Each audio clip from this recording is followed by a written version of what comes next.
மகிமையின் தேவனாய் இருக்கிறார்.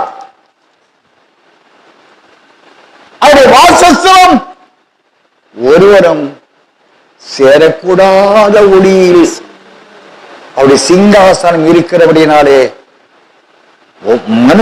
மனுஷனை ஒருவனும் கண்டிராத, ஒருவராலும் காணக்கூடாத அவ்வளவு பரிசுத்தத்தில் பயப்படத்தக்கதான ஒரு தேவனாய்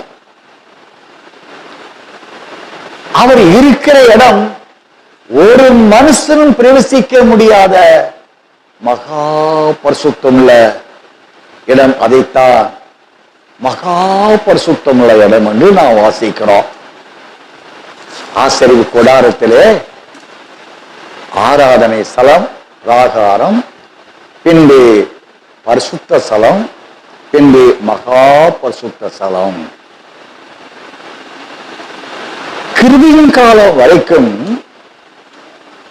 அருமை இரட்சகர் மரணத்தை ஜெயமாய் விழுங்கி எழுந்திருக்கின்ற வரைக்கும் மனசாட்சி காலம் கிருபின் நியாயப்பிரமான காலத்தில் வாழ்ந்தவர்களுக்கு, கிருபின் காலம் தவிர மனசாட்சி காலம் நியாயப்பிரமான காலத்தில் வாழ்ந்தவர்களுக்கு அந்த மகா பரிசுத்த ஸ்தலம் வாக்கு பண்ணப்படவில்லை என்றால் அந்த மகா பரிசுத்த ஸ்தலம் தான் நித்தியமாய் இருக்கக்கூடிய, என்றைக்கும் நித்தியமான தேவன் தங்கியிருக்கக்கூடிய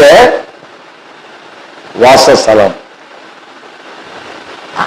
ஆகினாலே அதற்குரிய சத்தியம் மனசாட்சி காலம் நியாயப்பிரமான காலத்தில் வாழ்ந்த பரிசுத்தர்களுக்கு வாக்குத்தத்தமாய் கொடுக்கப்படாதபடியினாலே அவர்கள் அனைவரும் வாழ்ந்தார்கள், மரித்தார்கள் என்று நாம் பார்க்கிறோம். கிருபையின் காலத்தில் வாழ்ந்தவர்களுக்குத்தான் நான் வாசித்திருக்கிறபடி